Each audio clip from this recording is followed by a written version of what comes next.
شروع اللہ کا نام لے کر جو بڑا مہربان نہایت رحم والا ہے۔ وہ ذات بہت ہی بابرکت ہے جس نے اپنے بندے پر قرآن نازل فرمایا تاکہ اہل عالم کو خبردار کرے۔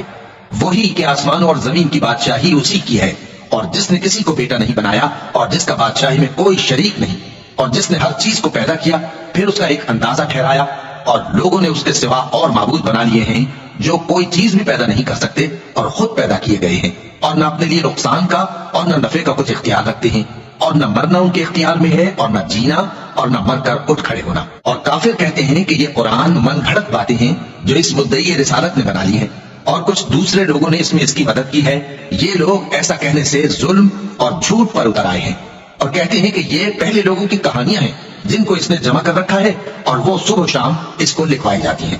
کہہ دو کہ اس کو اس نے اتارا ہے جو آسمان اور زمین کی پوشیدہ باتوں کو جانتا ہے، بے شک وہ بخشنے والا ہے، مہربان ہے۔ اور کہتے ہیں یہ کیسا پیغمبر ہے کہ کھانا کھاتا ہے اور بازاروں میں چلتا پھرتا ہے، اس پر کوئی فرشتہ کیوں نازل نہیں کیا گیا کہ اس کے ساتھ خبردار کرنے کو رہتا، یا اس کی طرف آسمان سے خزانہ اتارا جاتا، یا اس کا کوئی باغ ہوتا کہ اس میں سے کھایا کرتا۔ اور ظالم کہتے ہیں کہ تم تو ایک جادو زدہ شخص کی پیروی کرتے ہو۔ اے پیغمبر دیکھو تو یہ تمہارے بارے میں کس کس طرح کی باتیں کرتے ہیں، سو گمراہ ہو گئے اور رستہ نہیں پا سکتے۔ وہ اللہ بہت بابرکت ہے جو اگر چاہے تو تمہارے لیے اس سے بہتر چیزیں بنا دے، یعنی باغات جن کے نیچے نہریں بہ رہی ہوں، نیز تمہارے لیے محل بنا دے۔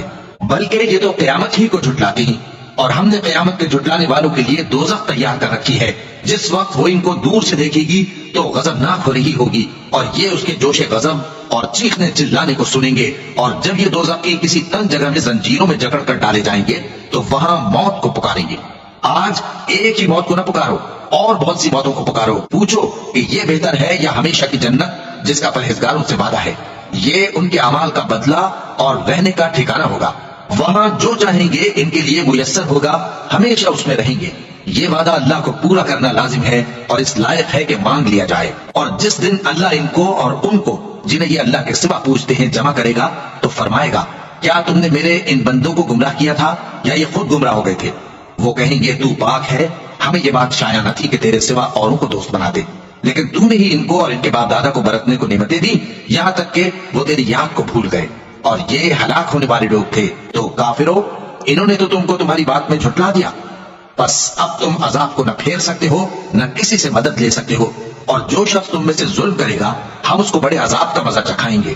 اور ہم نے تم سے پہلے جتنے پیغمبر بھیجے ہیں سب کھانا کھاتے تھے اور بازاروں میں چلتے پھرتے تھے، اور ہم نے تمہیں ایک دوسرے کے لیے آزمائش بنایا۔ کیا تم لوگ صبر کرو گے؟ اور تمہارا پروردگار تو دیکھنے والا ہے۔